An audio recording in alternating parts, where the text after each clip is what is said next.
It is 4:01. I will call the meeting to order. Please stand to sing "O Canada."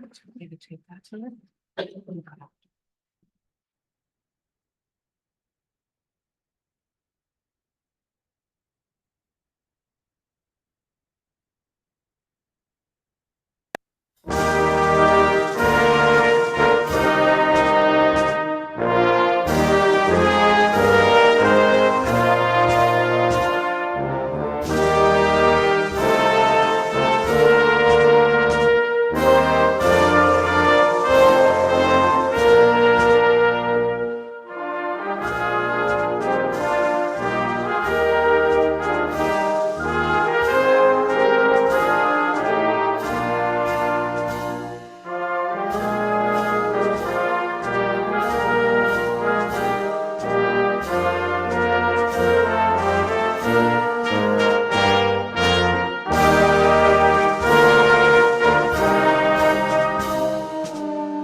We'll begin with the roll call. Mayor Sue Patterson, Present. Deputy Mayor Warren Dickert, Present. Councillor Harold Fleet, Present. Councillor Dave Hawking, Present. Councillor Carol Hudson, Councillor Brandon Cable, Present. Councillor Susan Sacco. Present. Thank you, Vicky. Vicky, all members are present and accounted for. The land acknowledgement. As we work toward reconciliation with Indigenous people, we begin our meeting today by respectfully acknowledging that we are situated on the traditional territory of the Anishinaabe Nation, the people of Three Fires known as Ojibwe, Odawa, and Potawatomi nations, and further give thanks to the Chippewas of Saugeen and the Chippewas of Nawash, now known as the Saugeen Ojibwe Nation, as the traditional keepers of this land. At this point, I will ask if, first of all, I'll welcome everyone. Good afternoon, council, staff, guests, the viewing public, and the media. Welcome to our regular council meeting for August 12th, 2024. And I will ask if anyone has a disclosure of pecuniary interest or a conflict of interest. Councillor Cable. Thank you, Your Worship. I'd like to make a disclosure with respect to item 10.2 regarding the Hanover Curling Club, as I'm a member of the club and therefore have an indirect interest in the item. Thank you. Councillor Fleet. Thank you, Worship. I also have an issue with 10.2. I pay as I play at the Hanover Curling Club, so I have a conflict of interest. Thank you. And of course, if one should arise during the meeting, you may declare it then. So moving on with the agenda, item 5 is additions or deletions, and we do not have any. So we'll move right into our health and safety message, which is brought to us by Councillor Cable. Thank you, Your Worship. This month, we're talking about cyber safety while traveling. Securing your devices before, during, and even after your trip is an important part of traveling to prevent cyber attacks like malware from compromising your personal or financial information. Here are a few tips to secure your devices. Lock your devices with a password, PIN, or biometric to make them difficult to access if they are lost or stolen. Enable multi-factor authentication on devices to add an extra layer of protection. Download streaming content to your device from your secure home network before you travel to avoid unsecure networks or personal accounts while away. Enable antivirus software. Disable your device's Wi-Fi when you don't need to connect to the internet to avoid accidentally connecting to unsecured networks. Disable your Bluetooth when it isn't in use so that cyber criminals can't connect to your device. Don't use unknown, unsecured, or public Wi-Fi when accessing sensitive information. Do not use public charging kiosks, only use personal chargers, headphones, and other device accessories that you brought from home. Keep your device with you or lock it in a safe when not being used. Use antivirus software to scan devices for malicious activity before connecting to your home network. And finally, delete apps that you used while traveling that you no longer need. Very good. All important tips. All right, item 7 is our delegations, and we have one delegation this afternoon, and that is Monica Singh Soares from Life Directions, speaking about the Ontario Disability Employment Network proclamation request. Welcome, Monica. Thank you so much and good afternoon, Council. I just wanted to do a quick tech check just to make sure it's all working okay. You can hear me? Yes, we can. Thank you so much. And I'm very happy to be here. I did submit a presentation, which I'm going to be asked if it's possible to have it on the screen as I continue my conversation with you today. And I just wanted to, again, say thank you to the council and thank you to the staff. Your staff, they are absolutely phenomenal. And thank you, Deputy Mayor Warren Dickard, for reaching out as well, and just having this ability to talk today is a real honor. So as you mentioned, Mayor and Council, I have a really exciting initiative to share with you today. My name is Monica Singh Soares. As you know, I am a counselor, but today I am a marketing business engagement specialist with Life Direction Employment. The reason for my being here is to talk about Light It Up for Ending, which is National Disability Employment Awareness Month. So when we look over, what this is about is to raise awareness about disability inclusion in the workplace. And we're just going to move over to slide 2. When we take a look at slide 2, we will have an understanding of our connection. So Life Directions Employment is committed to enhancing diversity and inclusion within the workplace by partnering with businesses. We focus on providing tailored employment solutions, including increasing hiring and retention, improving disability awareness, and connecting businesses with local job seekers who face employment barriers. When we take a look at slide 3, we can take a look to see our services. So when we are looking at job seekers, we help transform abilities into career opportunities by recruiting, training, and retaining qualified employees. These services are available free of charge to anyone in the community, including Hanover. And really close in Hanover, as you may know, is the Launchpad. And that is one of our site satellite locations that we use. And Launchpad is absolutely phenomenal. And Hanover, I really believe, is known for that as well. We have employment services. So we do support employees by offering resources and training through our Career Resource Center, making the workplace more inclusive and productive. When we look at slide 4, it goes into a little bit of our collaboration piece with ODIN. So ODIN stands for Ontario Disability Employment Network, which is a nationwide and also provincial-wide organization that works with businesses and employment service providers to create employment opportunities for job seekers with disabilities. When we take a look at ODIN in leading the campaign like Light It Up, and I believe we can maybe go to our 5th slide there. I think it will highlight that there. Thank you so much for working with me there. Really, the Light It Up for Ending is emphasizing the evolution and future of disability inclusion in the workplace.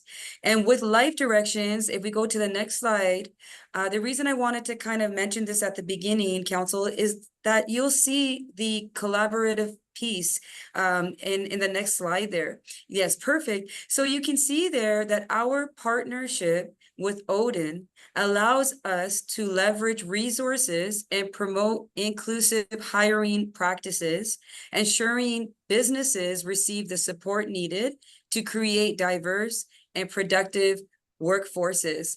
When we look at slide 7, we will see and understand why is disability inclusive hiring a matter that should be even talked about. Well, hiring inclusively not only changes lives, but also enhances workplace success by increasing productivity engagement, and profitability. It drives cultural change and strengthens a business brand's reputation, ensuring competitive and success in the industries. When we go to the next slide there, now we're going to talk about the fun stuff, right? So we got the understanding.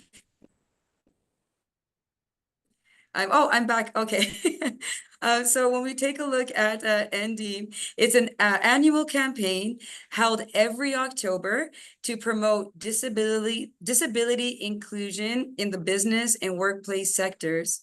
When we get to the next slide there, actually, before that, I'm so sorry about that. If you go back, I just wanted to point out that almost 1 in 4 Canadians, which is 22% of our population, have a disability. And right underneath that picture, you'll see Canada lit up. So that is how an idea to give you what it would look like for it to be lit up with purple and blue for NDEAM. Now we can go to the next slide. Thank you so much for that. When we take a look at the slide, we can see here that NDEAM is a one-night nationally coordinated lighted event held in recognition of NDEAM. There's a widespread participation. If we look at the next slide there, we will see that over 147 communities, next slide please, 700 plus locations, and the next slide after that, and 45 plus federal buildings across Canada participate in lighting up key landmarks in purple and blue. And if we go to the next one, to give you an idea, why purple and blue? Well, purple symbolizes creativity and cooperation, while dark blue represents trust and professionalism, which are key attributes of the Light It Up campaign. And you can see that puzzle piece there. You know, that's the missing piece. So whenever, a municipality, a business, anyone comes on board, you're helping to fill in that missing piece of the big puzzle of helping with successful business outcomes, helping people with their jobs and destiny. So this is an awareness that's very important, especially in the time that we're in. And if we look at the next slide, I wanted to just encourage everybody in terms of involvement. Now, I picked this picture because I love it. That's one of the trucks lit up. I'm a Transformer fan, so that's one of the other reasons I picked it up and put it in there. So the question is, are you ready to light it up? And if we go to the next slide, it goes more into the participation. We can see here already that we're just getting started with the different delegations. Municipalities like Orangeville, they've already passed it. They're going to be lighting it up on October 17th itself. But keep in mind, you can already light it up starting October 1st because it's an awareness month. So whether you do it one day or the whole month. And then we also have the town, we're going to be doing delegations at the town of Blue Mountains, West Gray, and there's also another slide there that will talk about, yes, Hanover, which we're here right now. We just did a delegation for Gray County, Shawinigan Shores, and that one's coming up in September, and obviously life directions are involved. What you don't see there is VPI Employment Services, who have 11 branches. They've already passed it for Mississauga location, and we're working with Bruce County location, and they're 10. So you're going to see 10 chapters lighted up as well. If we go to the next slide there, there should be some more. Yes, we got the Chamber of Commerce on board. We got South Gray Support Services, and we are just growing. We got Shawinigan Mobility that we're in talks about how that could be a participation. And you might be wondering, well, what can we do? How can we get involved? If we get to the next slide there. Well, let me just talk about the collaborative efforts. When we're working with local government, businesses, Chamber of Commerce to enhance the Light It Up initiatives, it really does something special. And I know that all of our councils and all of us working together, we're always looking at ways of collaborating. And if we go to the next slide, let's see there. Yeah, so the get involved. So getting involved will be as simple as lighting it up. If you have a structure, a clock tower, a water tower, your main office, you have such a beautiful council room. If you have like a window there, you can light it up. The council can stand with staff or however you like. Then you can also do a proclamation. You can also do a hashtag then and post this on your social media, and however it can work. We also have lighted up materials, promotional products, things like that. And Hanover and Launchpad are just a hop, skip, and jump away from each other. So I'm sure we would have someone there to facilitate that. So if we go to the next slide there, I want to show you some cool pictures, which I think that's what, oh yes. So these are my 3 favorite, but you can certainly check out the website at odinnetwork.org under NDEAM. But you can see here that there's the TELUS Tower, the Cabot Tower, and the CF-104 Starfighter. They're just among the ones that are lighting it up to support NDEAM. When we look at the next slide there, we're almost at a close. And I know you have a packed agenda, but I wanted to let you know that you are more than welcome to reach out to myself, to Kristen O'Sullivan. I'm here also on behalf of her. She's our coordinator, Supreme, and she is so excited about this initiative as well. And you can certainly reach out to Odin as well, but we as Life Directions are spearheading it here for them. And you'll be more than welcome to reach out. So I just want to call everyone to light it up and let's have some fun. And I'm open for any questions, or if you want, you can connect with me separately. It's the contact information there. And I just want to thank you, Council, for the opportunity to speak to you today. Thank you, Monica. Council, questions? Let's start Councillor Sackel, then Councillor Cable. Thank you, Your Worship. Oh, well, thank you, Monica, for your energetic report, and congratulations on your 5th anniversary for Life Directions. I know I'm only one voice, but I definitely think that this is something our council could do. I can see the Civic Center, the P&H Center, the Heritage Square, the clock tower, like you mentioned, and Launchpad, as you mentioned as well, lit up in purple and blue. I've even ordered lights for my pond, and I've got purple showing right now, so I'm getting in the spirit already. So thank you for your request, and I look forward to seeing it to fruition. Oh, amazing. Thank you. Councillor Cable. Thank you, Worship. Thank you very much, Monica, for the report. I think there's a great connection between the programming that Life Directions does and the work that's currently being done in our school systems to make sure that individuals with disabilities are employment ready. Certainly, I think there's a lot of barriers to employment for individuals with disabilities, and so I appreciate the work that Life Directions is doing to help support. I'm just wondering, what is the age range for the Life Directions program? So we do serve high school, like grade 9 and above, and even into the adults. So the best thing is to contact Kristen O'Sullivan. The phone number is there. We go into the high schools when they're doing their, what's it called? The job fairs. I remember being there last year, and so many students are so interested in knowing all the programs that we offer. So I'm literally scratching the surface. So to just answer your initial questions, high school age, pretty much working age. So if you're allowed to work, we'll be able to take you on. Excellent. Thank you very much. You're welcome. May I just add one quick thing to that? Just really quickly, we have a program that we have collaborated with called Family Support Network Employment, and we help parents who have children with disabilities as young as 5, 6 years old, and we help the parents to get their children on the right track right from a young age. So now we may not serve that age, but parents with young children with disabilities, we will also be able to have a workshop and some other resources for them as well, because we know how it can be challenging to grab that information, but we'll have that. So thank you for the opportunity to share. Council, any other comments or questions? Oh, thanks. Deputy Mayor Dickert. Thank you, Your Worship, and thank you, Monica, for the presentation. I think that, as we strive to be an inclusive town and an equal opportunity employer, this is likely a good piece to add to it.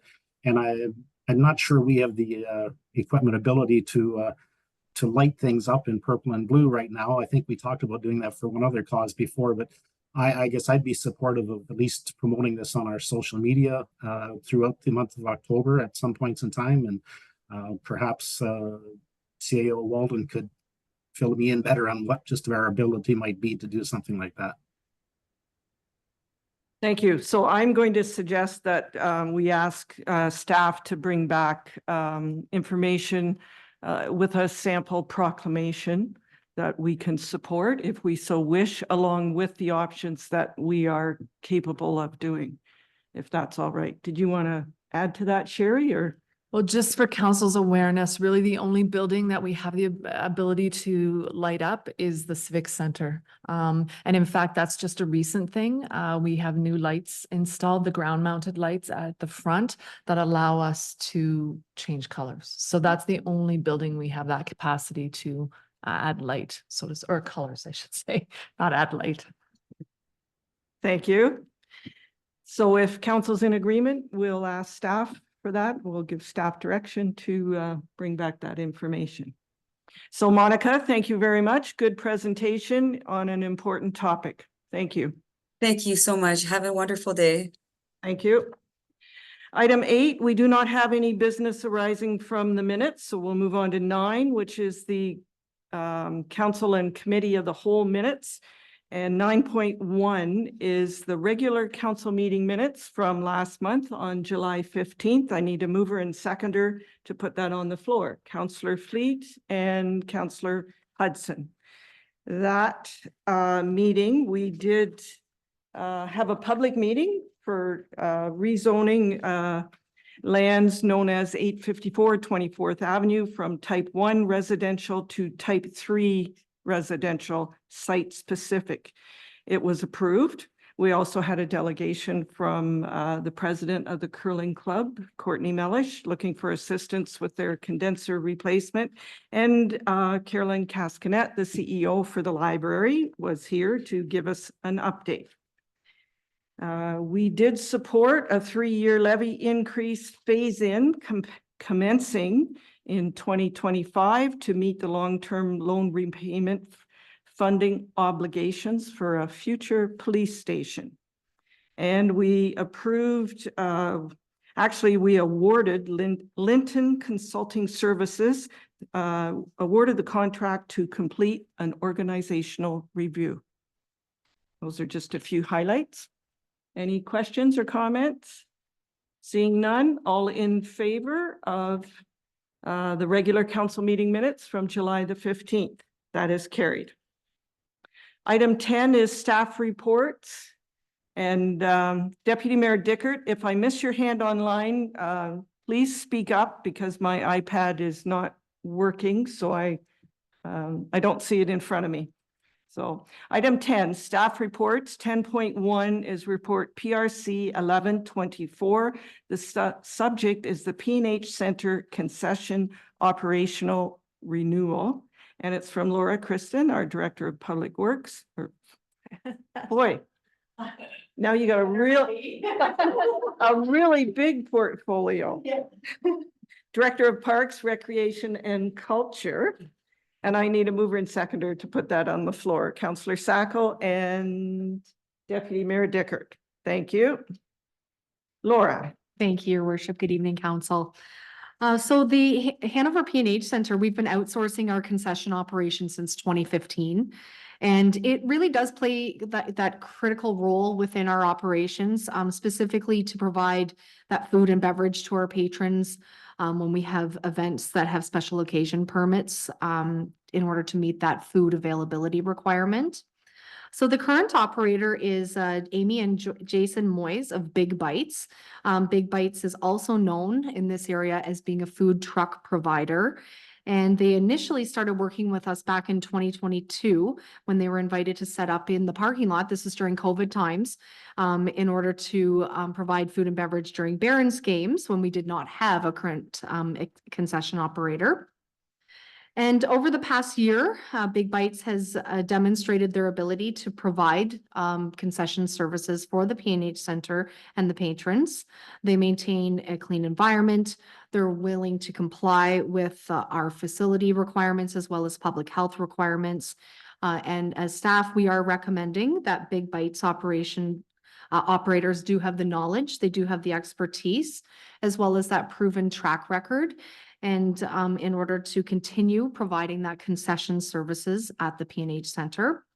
So a 3-year agreement was proposed. The 3-year agreement will provide the operator with that further kind of stability and have that ability for potential growth in the future as well. The current concession operation agreement will simply be renewed with only some minor housekeeping changes such as dates in the contract term, and other key elements of the contract will remain. The financial implications, we are putting forward a 2.5% increase to be applied to that rate for the multi-year contract. So in year one, it would increase from 4,000 up to 4,100, and then subsequently in the 26-27 season would be up to 4,300. This amount is paid yearly. It's typically an upfront payment when the concession operations commence. The link to strategic plan is goal 1, safe and reliable infrastructure.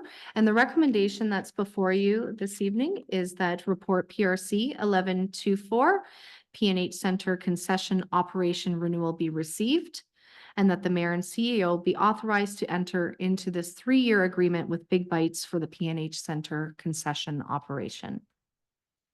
Happy to take any questions. Thanks, Laura. Are there questions or comments? Councillor Cable. Thank you, Your Worship. I'd like to propose an amendment to the recommendation that the rate be held at $4,000 for the length of the term. I think, as Laura said, Amy and Jason have been an excellent provider at the concession. They're really, with this type of business, there is no guarantee of a season length. It really depends on when the ice is going to come out.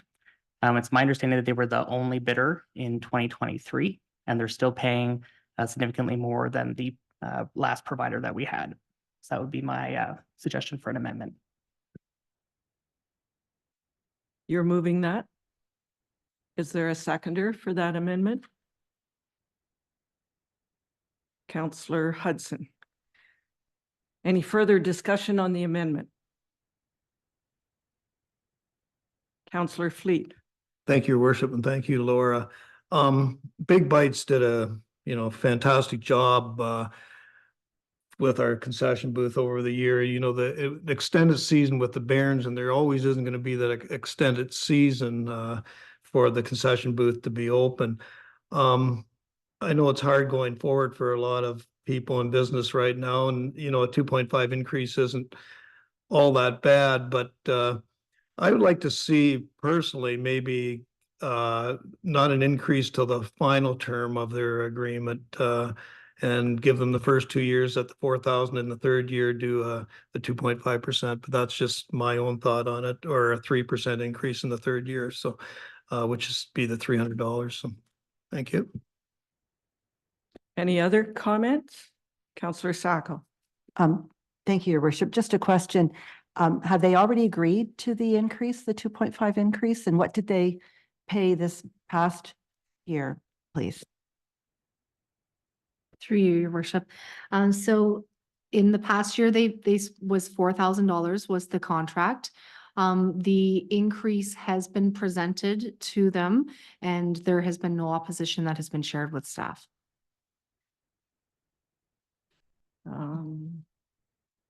Deputy Mayor Dickert. Thank you, Your Worship, and Laura, to you. So that fee includes all utilities and everything, and our utilities do continue to go up over this time frame. I'm assuming, is that correct? Through you, Your Worship. Yes, there certainly are the expenses for kind of your heat, your hydro, your gas, for your fryers, your water, your garbage removal. We also take care of the inspections for the suppression system for the fire safety, as well as we do an exhaust hood cleaning. Our hard costs expenses last year, excluding any of the utilities. So this was just with the suppression system and the cleaning. And we also had a couple of, there was some minor, like Montgomery Industrial, I think we needed to get a tap replaced, for example. Our hard cost last year was $1,848.57. So that does not include any utilities. Thank you. Anything further, Deputy Mayor? Yes, thank you, Your Worship. Considering all of these things continue to go up, I think, the 2.5% is a reasonable adjustment on an annual basis. I understand the value they bring, but I also understand the need to protect our own expenses. So I think the 2.5 is actually is a fair amount. And that would be my desire to support that. Thank you.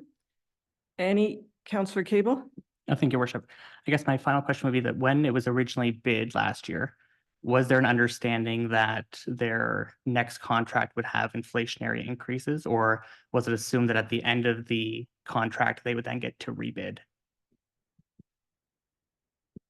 The contract currently states right now that they have in place that a further renewal will be considered. So at no point did we indicate that it would likely go to a bid. We typically, we could go that route, but that would open it up to other opportunities.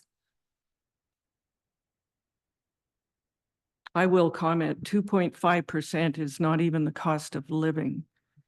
And as Laura mentioned, everything is going up. All of our expenses are. And if there's been no pushback, 2.5% is fair to anyone in business. They raise their prices, utilities go up. Councillor Hocking. I thank your worship. I too support the Laura's report on $100 increase per year. I think it sends a bad message to Flatline for 3 years when our costs are going up every year. So I will be voting against the amendment. Any further comments? Councillor Hudson. Just as a curiosity, so how many bids were there for last year and the previous year before that? Like, are we setting ourselves up if these people decide that they don't want to accept this, then we won't have something, or how will that all transpire? Through your worship. So last year we did receive one bid. The year prior, 2022, it was a different operator and we did receive one bid at that time as well. So knowing what the market looks like right now is tricky for me to predict, for anyone in this room to really predict. Okay, I don't see any hands. So we're voting on the amendment to leave it at $4,000. All in favor? Those opposed? That is defeated. So now we're going to vote on the original motion, which is PRC report 1124, and it was moved by Councillor Sackle and seconded by Deputy Mayor Dickert. All those in favor? That is carried. Thank you. Item 11 is, 10.2 is report DCS 1224. The subject is the Hanover Curling Club request for assistance. It's from Chris Walker, our Director of Corporate Services and Treasurer, and I didn't give you another portfolio. So you got enough, right? So I need a mover and seconder to put this on the floor before Chris highlights the report. So, and we do have two councillors that have declared a conflict, Councillor Hocking and Councillor Sackle. Chris? Thank you, Worship. This is not just my report, it is a joint report with Sherry as well. So Sherry will chime in throughout the report as well on the items that she looks after. So at the last meeting, as Mayor has mentioned, the president of the Hanover Curling Club presented their current financial situation at their club with their facilities required condenser requirements replacement. And they requested special consideration for their grant application to the town, promotion and support of fundraising efforts.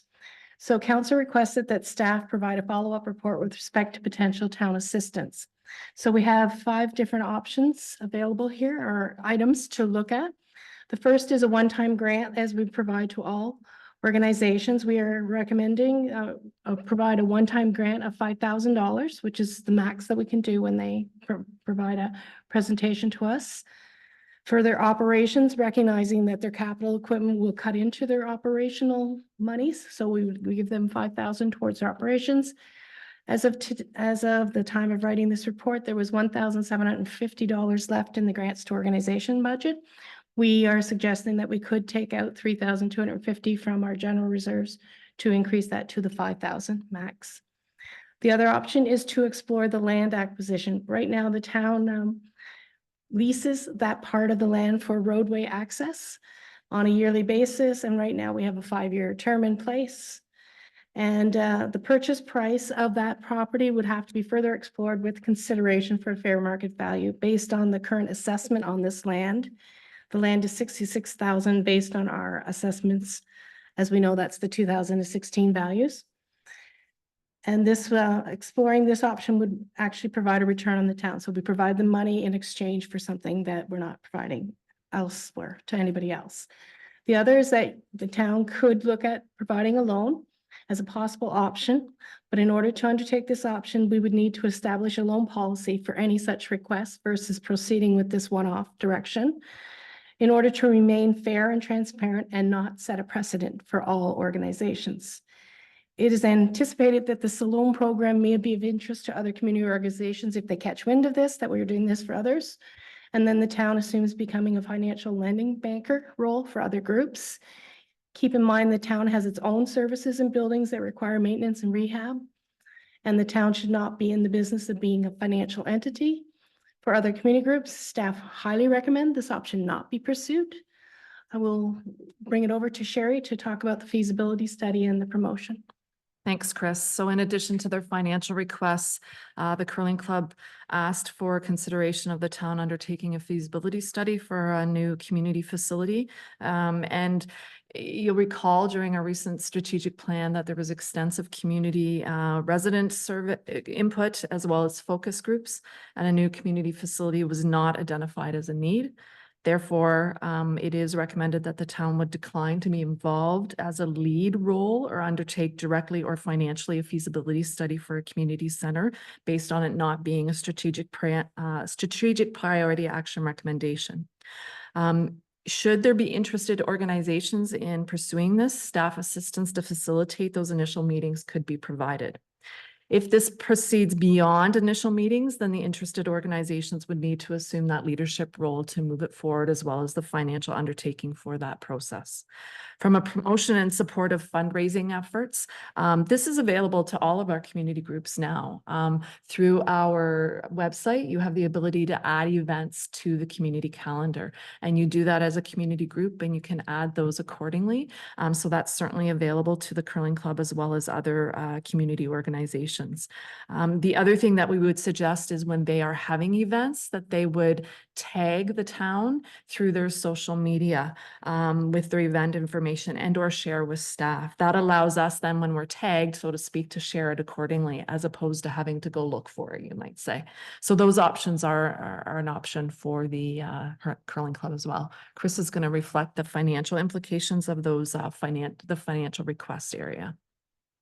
So under financial implications, the one-time grant would be $5,000 in 2024, which we would require $3,250 to come from our general reserves, as we have almost maxed out our current one-time grants for 2024.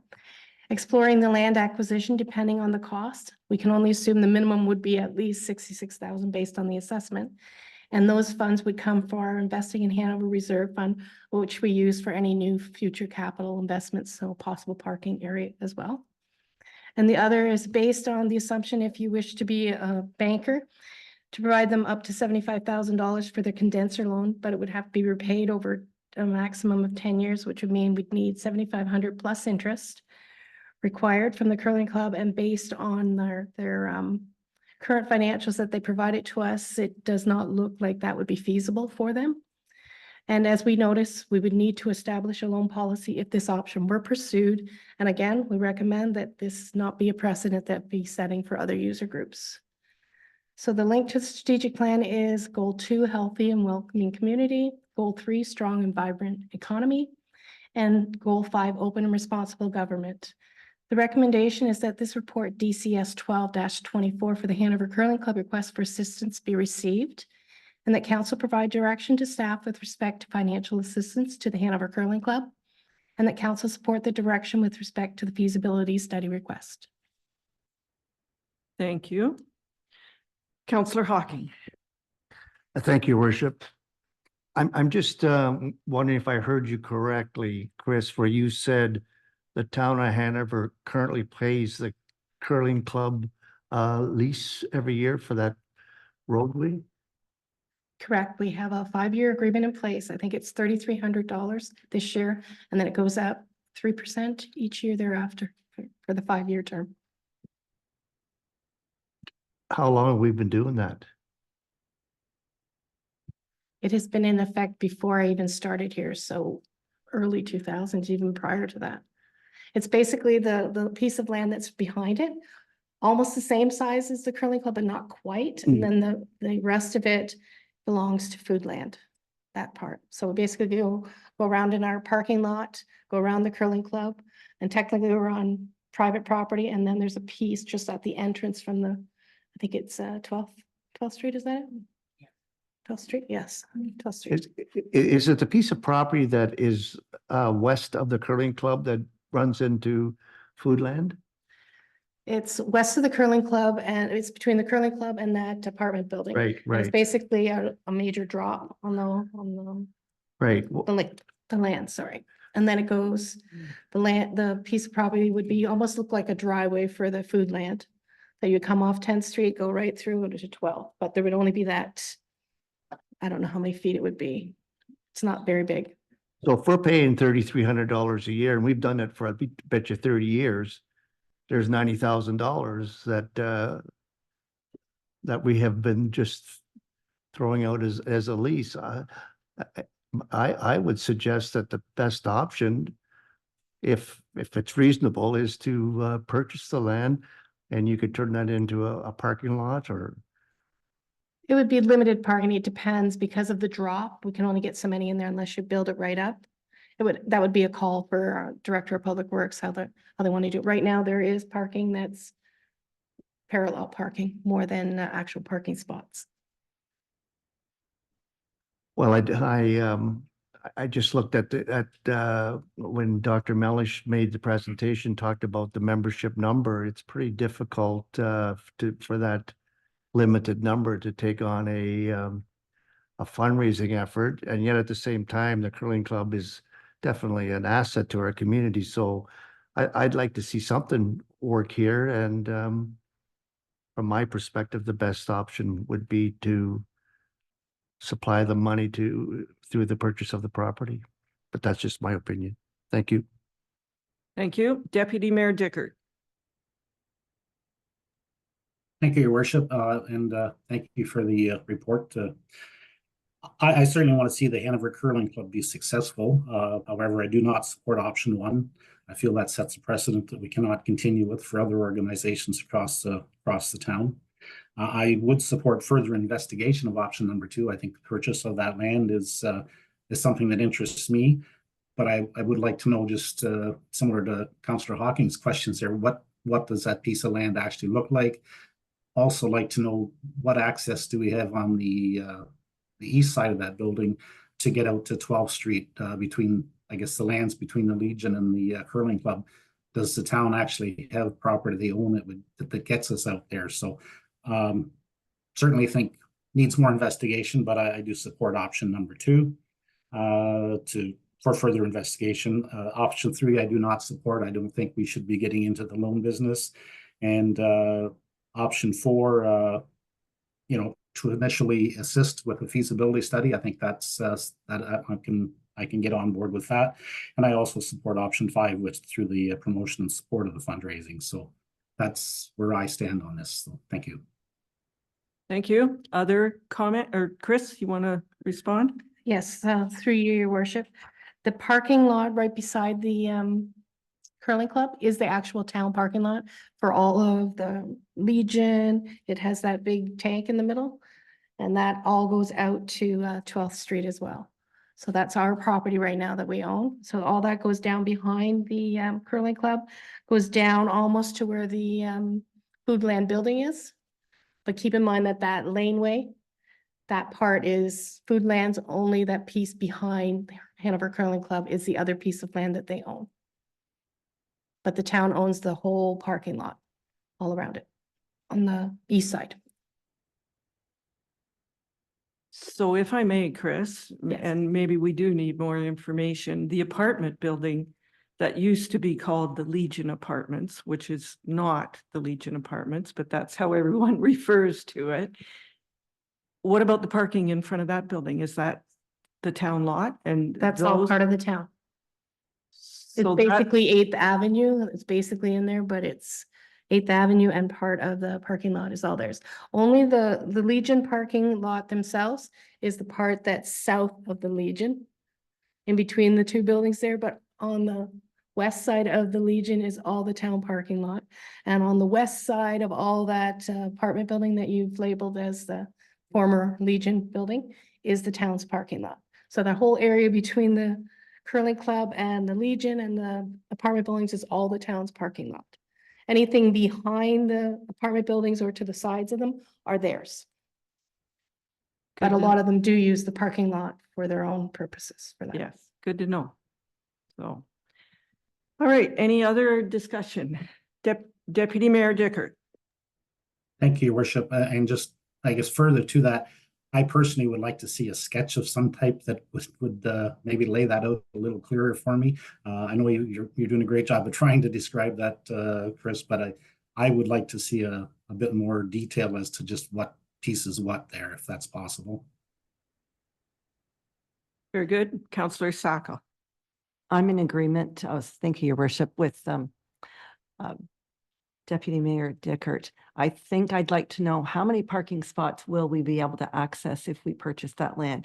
Because Councillor Hawking makes a good point. We've already been putting money in. We won't have to put money in anymore if we purchase it. It will also help the curling club, which I too would like to see achieve success. So I guess I'm saying we need further information. Thank you. Very good. So what I'm hearing is option 2 with information coming back for this council to make a decision. Okay. So we need to vote on that, right? For direction. I'm asking you, Vicky. Yes, it would be, vote would be required to provide direction to staff on the preferred option. Okay, so we're looking at option 2, further direction for staff. Lots of detail, lots of information, a map. And then we'll review it then. All in favor?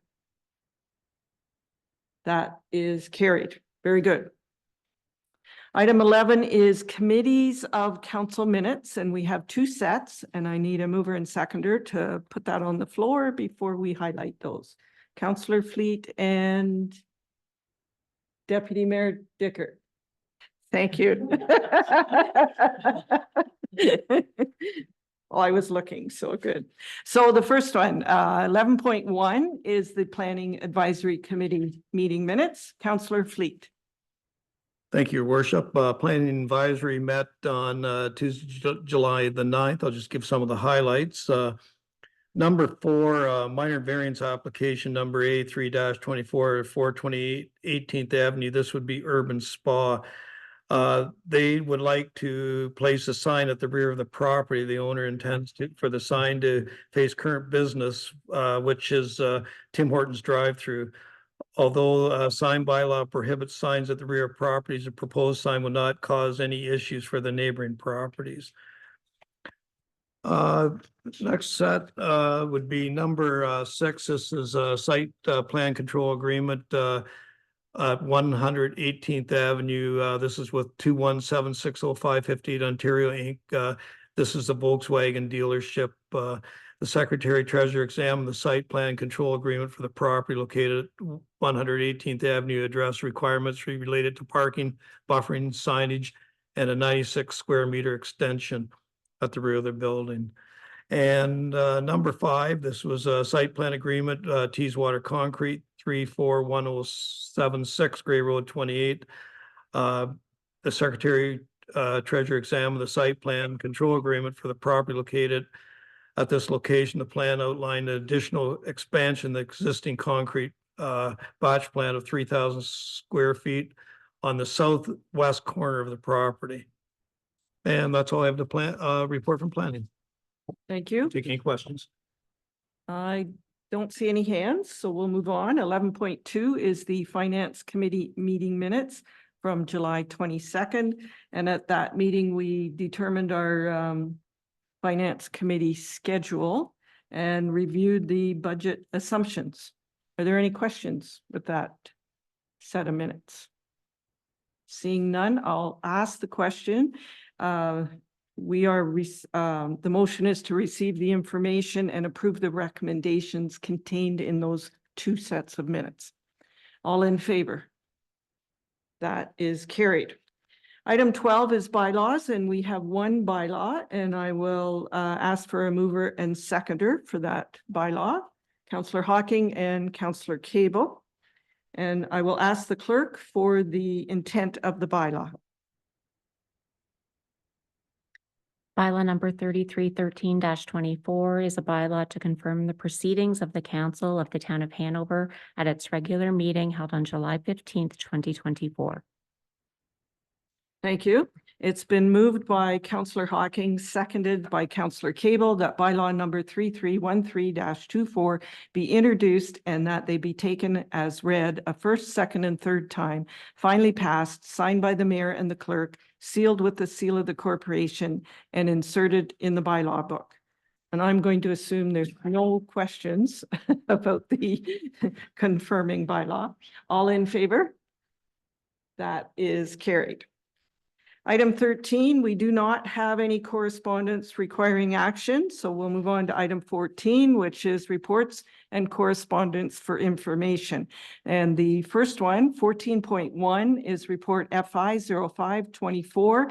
The subject is the second quarter activity report from April to June 2024, and it's from Chief Deniger, our fire chief. Jeff? Hello, Your Worship. Can you hear me okay? Yes, we can. Thank you. As stated, this is the second quarter activity report from April to June 2024 for the Hanover Fire Department. The second quarter emergency calls totaled 52, with 18, the first 18 being for, medical, 13 being false fire calls, and then 5 each for rescues and others.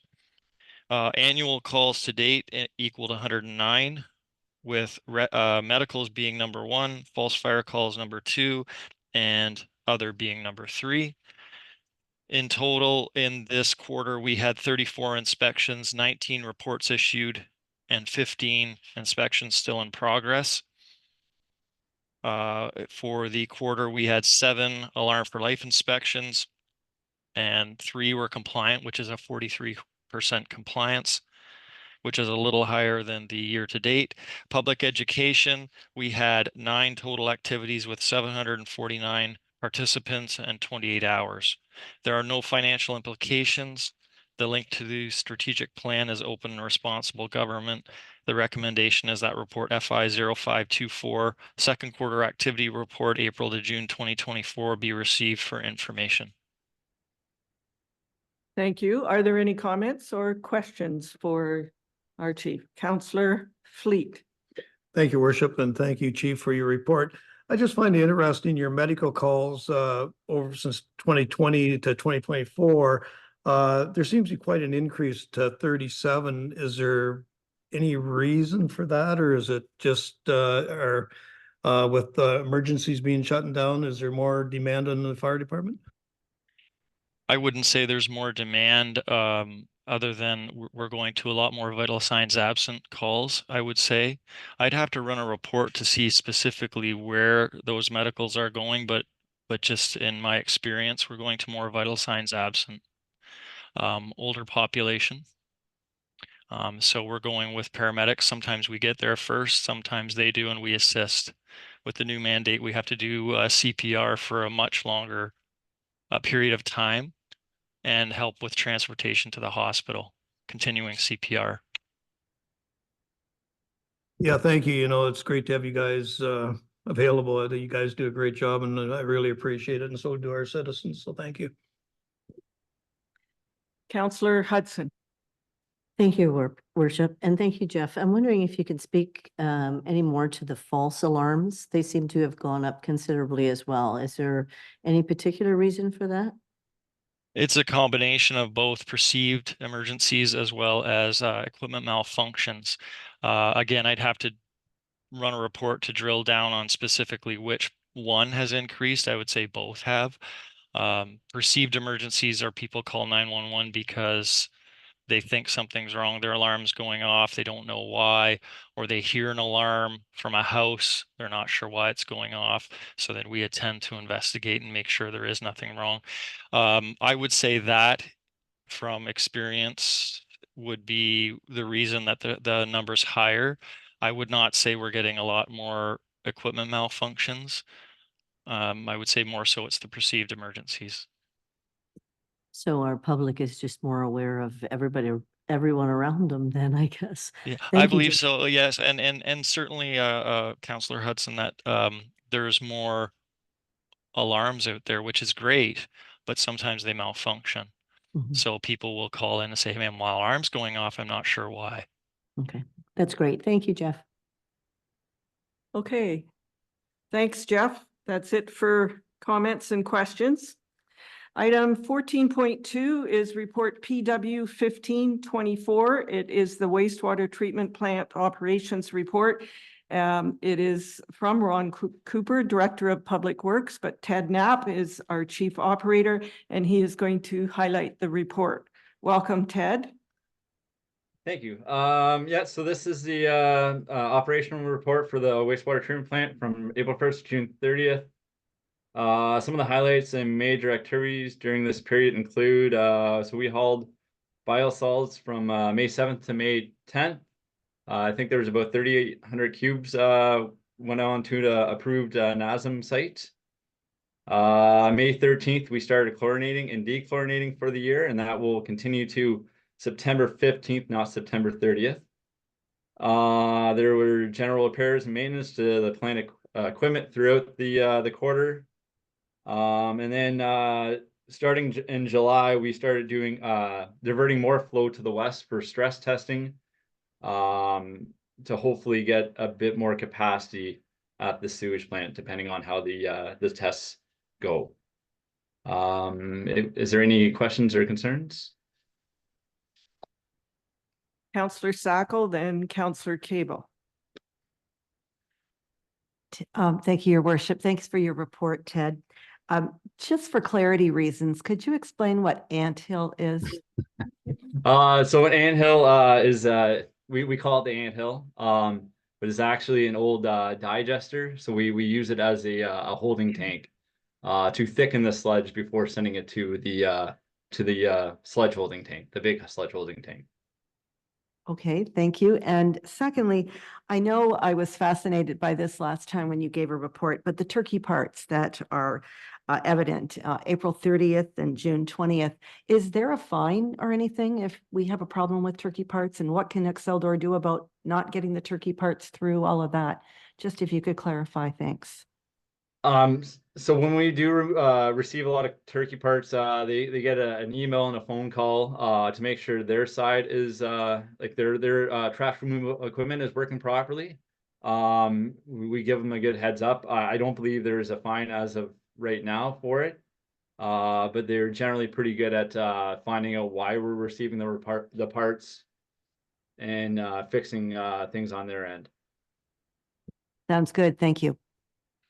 And Ted, I just want to say, I think we all circled the anthill thing because nobody knew what it was, but Councillor Cable and then Deputy Mayor, I see your hands up too. Yes, and thank you, Your Worship, and thank you, Ted, for the report. I'm just wondering if you could expand a little bit about what's currently happening in order to increase the wastewater treatment plant capacity and what's happening as far as diverting the flows. What are you currently doing in order to, I guess, do the testing on that? Okay, so the sewage plant, basically, we call it the east plant and the west plant. So the flow is kind of diverted between the two plants there, the old plant and the new plant. Right now there's a gate that you can move to divert more flow We're at a 70%, 30% split. 70% of the flow is going to the west plant to see if it can properly treat the sewage at a higher capacity. And if it can, we could potentially get our plant re-rated, at least the west side, for a little bit more flow, which would buy us time until we can do a major upgrade. We can do this for the west plant. It's a bit newer, like 1980s technology. The east plant, on the other hand, we're gonna have to do some upgrades to it before we start testing it. Mainly airlines and the aeration cells. But this is just to see if we can potentially handle a bit more flow. Excellent. Thank you very much for the clarification. Deputy Mayor Dickert. Thank you, Your Worship, and thank you, Ted. That actually you answered my first question for Councillor Cable there. I was wondering what kind of capacities we might be looking at increasing. My second question, though, was above in April, we were above the average optimum capacity, about 2%, which isn't extremely bad. But I'm just wondering, is there any point in time where the ministry would say you need to do something now because you continue to be above capacity? Would they issue orders, or how would that play out? Honestly, I don't know. I've never been in that situation. I know if we weren't meeting our effluent criteria, they would be coming telling us that we would have to do some planning rather fast on our plant. I think our yearly average is still sitting at I think right around 87 or 85% capacity. So as long as we're not going over our annual average, getting close to that capacity, we should be okay. That being said, we don't have much time left. We only have a few years before we're going to meet that. So that's why we're definitely doing this stress testing to hopefully get us an extra 1,000 cubes capacity at that plant. Very good. Thank you for that answer. That helps. Thank you. Okay, so Councillor Hudson. Thank you, Your Worship. And thank you, Ted. You have a very comprehensive report. You do a lot of detailing in your reports. There's a lot of references here to well number 2. And I'm sorry, but I have forgotten where that is. Can you just kind of lead me through that and some of the things that's been happening with that one? I think that's on the next report. That's the water. Okay, so we'll just receive this one for information, but I think it's of note. We heard Ted say the newer plant from the 80s, right? That says it all right there, Ted. So, okay, 14.3 is report PW 1624. This is the water treatment plant operations report. Again, Ted, our chief operator, is going to highlight this report. Go ahead, Ted. Okay, second quarter report for the water treatment plant. So some major highlights and major activities. May 7th, we had an adverse water quality incident. So what happened on that one was a valve faulted on filter 1 that locked it out, which put all flow from Rural Lake into filter 2. So roughly 50 liters a second, and that filter is designed for a max capacity of 45 liters a second. So that's it's not meeting the design criteria for it, so it was called in as an adverse water quality incident. No further actions were required because all chlorine residuals, turbidities, and UV doses were met. High turbidity and iron deposits on filter 3 were rectified by swabbing raw water supply line from well 2. That actually I've never done that before. I actually had to call some operators that have been retired from the town of Hanover to give me a little help or a little direction on how they did it in the past, which would have been 12 or 13 years ago. Taste and odor system. We did have a few taste and odor complaints through the second quarter. We were probably a little bit late turning on that taste and odor system on May 27th.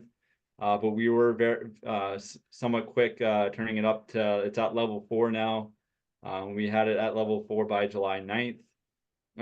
This year it was a bit different for it because of the mild winter as well as a warmer spring. The taste and odor levels were a lot more evident in Rural Lake or a little bit earlier this season.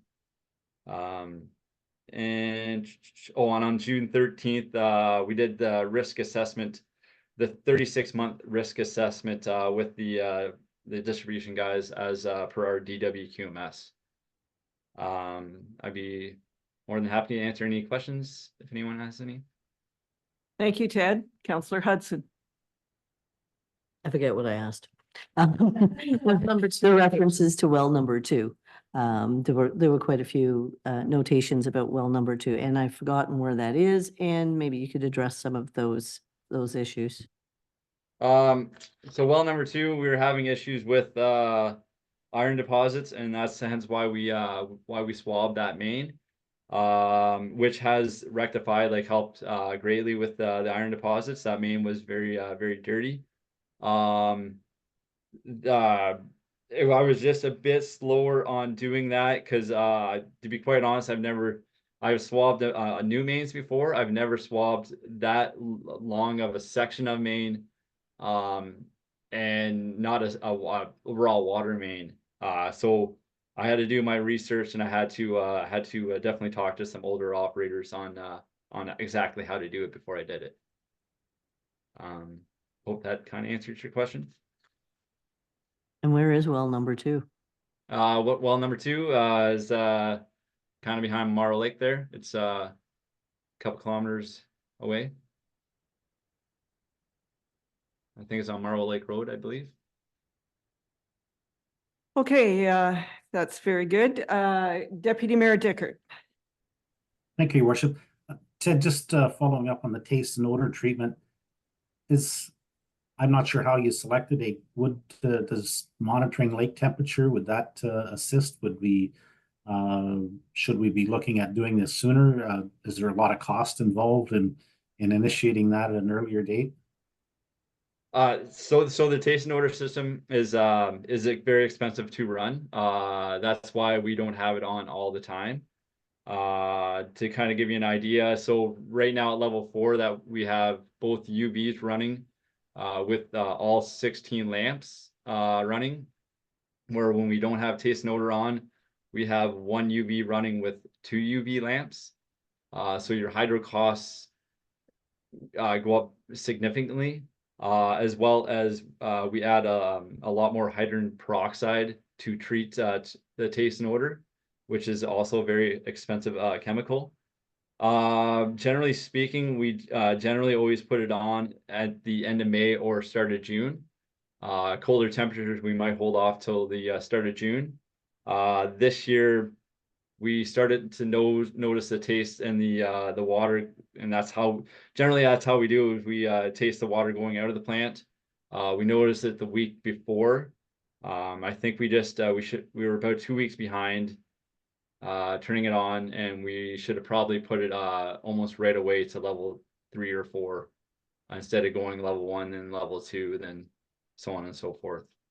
But we will be working on that, keeping an eye on temperatures and on the taste of the water over the next years. Okay, so kind of a learning curve thing, but no, that's good. I'm glad that they're taking the extra monitoring, and I'm sure going forward we'll get better at it. So thank you. Okay, Councillor Fleet. Thank you, Your Worship, and thank you, Ted, for your report. This high iron deposits issue, is this going to be concerning going forward? Is this, like, we hear the stories about having hard water? Is this going to be something that we're going to have to deal with going forward? So there's always going to be iron from well 2. The filter does remove a lot of it. This one in particular was iron deposits on the main breaking off. Basically because it went so long without being swabbed. I'm trying to think when it was. I want to say it was like 2013, maybe a bit before, maybe 2012. Last time it was swabbed. That being said, we are planning on doing it again next, swabbing that main again next spring, and seeing how dirty it is then, and we might just do it on an annual basis so we do not have this this issue again. We now know how to do it. It does take a bit of time, but I'd rather spend a bit of time on it than the headaches that we got from the iron deposits breaking off. That's good to hear because, you know, I'm just wondering if this should be an annual maintenance thing going forward, so we don't have this issue. So thanks. Okay, I think that's it, Ted. No more questions. Thank you very much. Thank you. All right, moving on. Item 14.4 is the Hanover Police Services Board meeting minutes from July the 15th. And I can share that an update was received about the police station and discussion ensued about the use of reserves to help with the cost of the new build. And from this council, we determined we were going to send a letter to the board and make it official for the ask. So, but it is promising. And another item, the province is automatically renewing license plates for most passenger vehicles. Many people believe that since there was no fee to renew your license plate, it was not necessary to renew. This resulted in a lot of expired license plates. So as long as you don't have any outstanding tickets or fines, your plate will be automatically renewed for a passenger vehicle by the province, which is good. And just a comment from Chief Knoll with regards to recruitment, he noted that all police services are experiencing a shortage of qualified and suitable applicants. And we know that's not just the police, it's across the board everywhere. So, and open to questions if anyone has any. Okay, item 14.5 is the Committee of Adjustment meeting minutes from July 31st. Councillor Hudson. Thank you, Your Worship. This was probably one of the shortest meetings we've ever had on July the 31st. And primarily, as Councillor Fleet mentioned, it was primarily because of the, it was a notice for a sign placement at the back of a property, the spa at 424 18th Ave. And with some discussion as to when the previous sign was there and some of the challenges they've had with it missing. And it was advised that, yes, it was okay to put that sign back up again so that it's facing the Tim Hortons parking lot for further advertising purposes. And that was the meeting. Very good. Item 14.6 is the Launchpad Skills Training and Technology Center Board of Directors meeting. Councillor Sacco. Thank you, Your Worship. The Launchpad Board of Directors met on July the 23rd. We had 2 potential board members attend this meeting, so that made us very happy. The Executive Director's report. Rebecca met with Ledge Leadership about partnership with Launchpad for programs for people aged 18 to 29. We learned that Fanshawe College hopes to return in the fall. Our youth programs manager posting just closed on Friday, August the 9th. Our chef and culinary instructor has signed a new contract, and our new custodian has also signed a contract. In terms of our operation manager's report, lots of classes are in the works for the fall, including welding, hairdressing, and Insight for Life.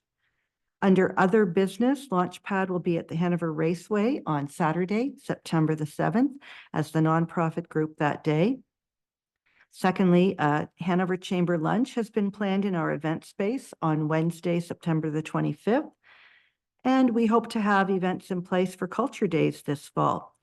On a final note, our treasurer is reaching out to Kate Russell to assist us with grant applications at Launchpad. I'd be happy to answer any questions if there are any. Councillor Hudson. Thank you, Your Worship. Only question I have, the contracts for the chef and for the maintenance, are they a 1-year contract or is it longer than that? I don't know. I don't really know. Do you know, Councillor Cable? I wasn't at this meeting, so I'm not sure. I don't think it stated how long it was for. Sorry. We can get back to you on that. So, any other questions? Seeing none. Item 14.7 is the Saugeen Valley Conservation Authority meeting minutes. This was from May. The conservation does not meet in June. So the 2023 audited financial statements were presented by Baker Tilly and were approved as presented, and delegation from Al Leach of the Children's Safety Village was received. The accessibility policy and records retention policy were approved, as well as MFIPA report and the final inventory of programs and services were received, and that's mandated by the province that has to be completed. The environmental planning and regulations presented reports on permit applications, stop work orders and procedures, and the status of active violations. And there are a few across the watershed. All reports were endorsed or received as appropriate. And an application was made by students at the University of Guelph to designate the Greenock Swamp as a wetland of distinction. And that was approved. Open to any questions if there are any. Councillor Hawking. Just for interest, what was Jennifer Stevens's position? She was the the general manager treasurer, I believe.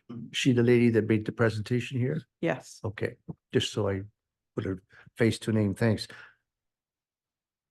Okay, item 14.8 is the Grey County Joint Municipal Accessibility Advisory Committee meeting minutes, and Sherry is going to highlight those.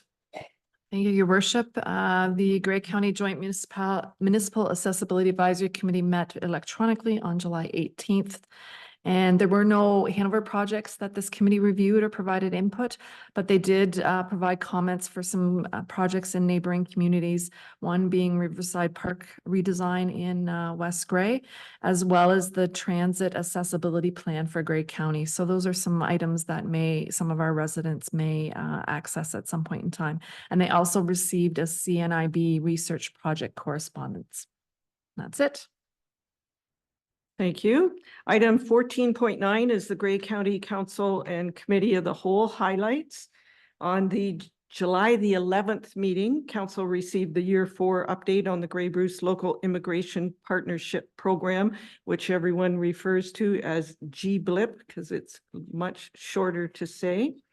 The initiative supports community partnerships and fosters welcoming communities. And they have 3 active subcommittees focusing on employment, belonging, and community. Several accomplishments were highlighted in the report, including an immigrant survey and the Equity, Diversity, and Inclusion Trainer Project. Council also received a report highlighting results of the 2023 immigrant survey. The survey was completed for the first time last year. 120 immigrants participated in the survey and shared a wide variety of positive and negative experiences. And the local data that was gathered generally follows the same trends seen nationally. And immigrants in Grey Bruce expressed both satisfaction and frustration with available services and experiencing challenges and discrimination. So future research will explore the barriers to accessing the services, and education will be helpful for discrimination. Grey County is is negotiating expiring mortgage funding agreements with nonprofit housing providers.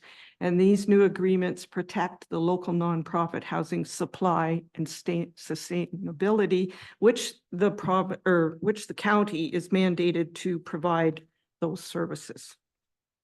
And the next meeting on July 25th, Grey County will begin sharing court security and prisoner transportation costs at the Ontario Court of Justice and Superior Court of Justice with the City of Owen Sound in 2025.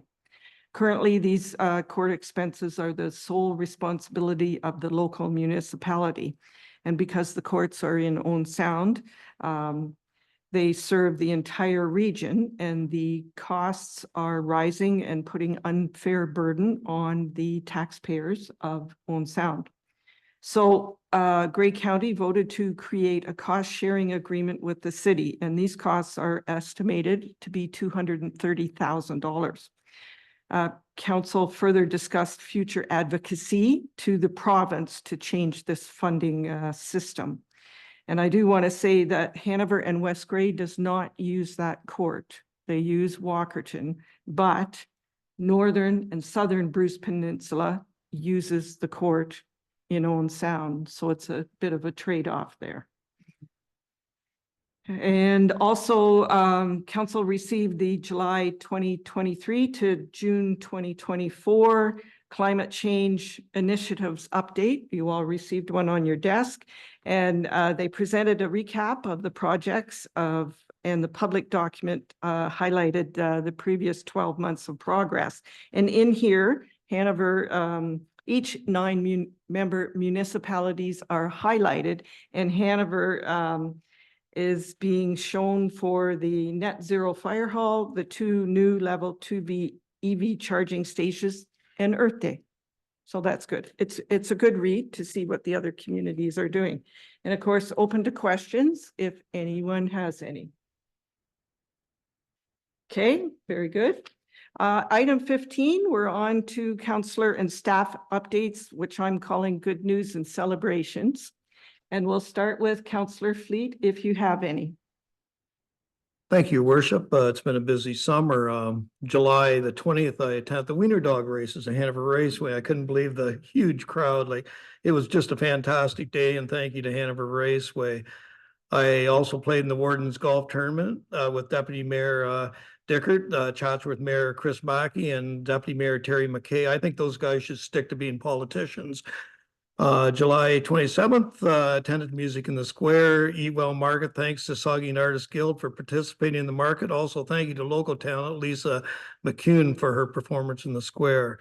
Lots of stuff going on in our P&H Center, summer camps. The Dream of Glory race is at Hanover Raceway.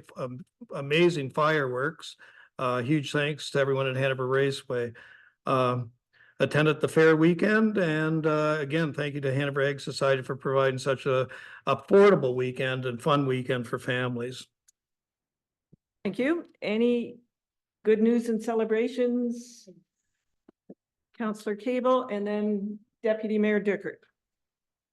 Thank you, Worship. I'm picking up on Councillor Fleet's comments. Certainly a big congratulations to the Hanover Bentinck and Brant Agricultural Society, who held their 160th fair this weekend.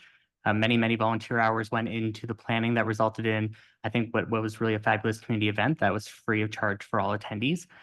Planning for 2025 will begin in the fall. So if anyone has ideas or things that they'd like to see at the 2025 fair, the Hanover Agricultural Society is always looking for volunteers to support the fair. Thank you. Deputy Mayor. Thank you, Worship. I want a shout out to the library on a successful Bluey themed party. When you have a fairly young granddaughter, you get to learn what things like Bluey are all about. And that was my learning for that day, but it was great to see the number of people out there, and just wanted to say thanks and recognize the library for the great job they did. The other thing I wanted to bring up is not necessarily good news or celebration, but we did have the homeless encampment brochure that AMO put out at our last council meeting. And this topic did come up at our Grey County Community Services meeting. And I just encourage people to take the time and make sure they do kind of look through that publication. It does a good job of trying to educate the public as to the challenges that municipalities face when they're trying to deal with encampments, and how to avoid them, establishing in the first place, and what you can do when they do get themselves established. So I encourage people to take a few minutes and read that. It is a good education piece. The other one is the opioid crisis. And again, it's an annual publication, and it's a municipal perspective, as they call it. In some of the interesting and sad situations there, 60% of opioid related deaths happen to actively employed people, people that are going to work each and every day. That's the biggest chunk of the people who are victims of this. 50% of opioid deaths occur in people that have not been diagnosed with a dependency disorder.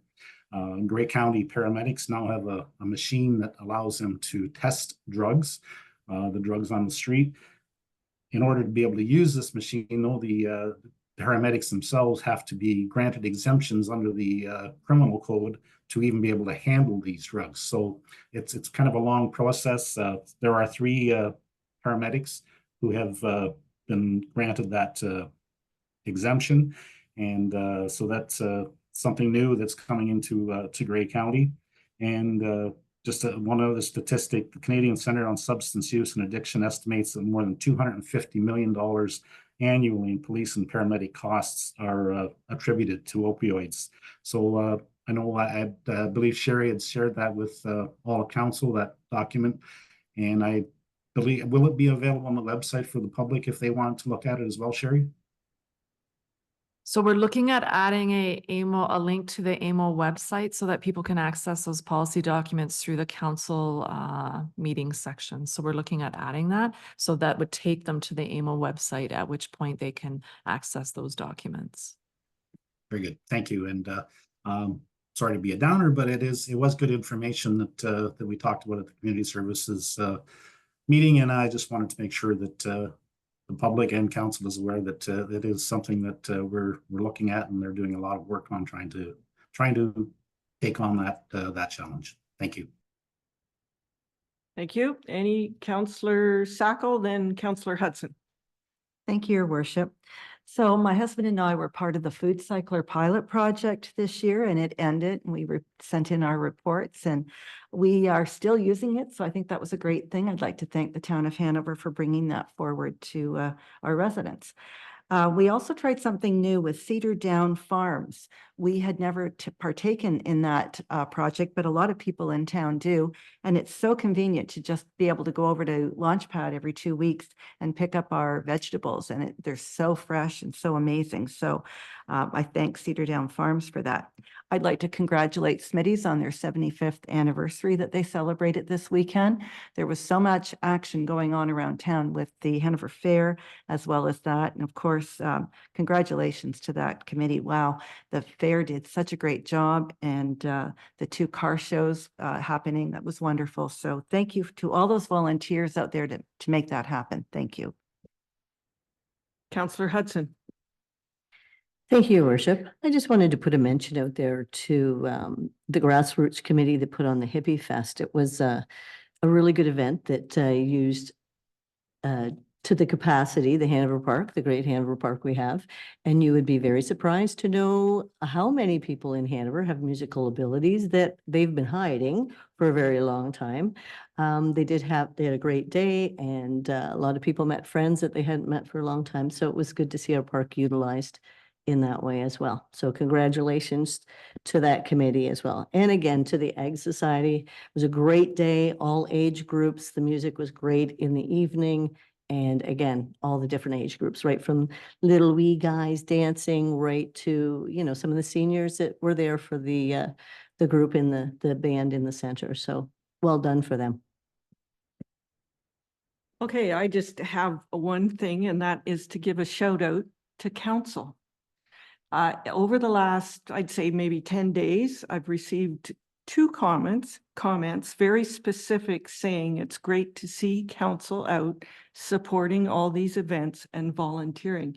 And that shows you how much people notice and appreciate it. And whether you're volunteering with the splash pad or at the chamber events, the business after 4:30, or the Hanover Fair, or the Cedar Well Walker barbecue, the music in the square, or the quick paint event that went on, people notice. So shout out to council for participating and volunteering. And I'm surprised some people had time to read the council package this weekend because there was a lot going on. So very good. Staff, anything to highlight, share that before our next meeting? I'm just gonna say, and it's about the Olympics. I'm a bit of I think the Olympics just help to really reaffirm for all of us how proud we should be of our athletes and some of their humbling reactions to not just winning, but defeat or not disappointment, and how it was just inspiring over the last 2 weeks watching some of that video and TV live. So it's not a community thing, but I think as a community, we can all be so proud of our Olympians.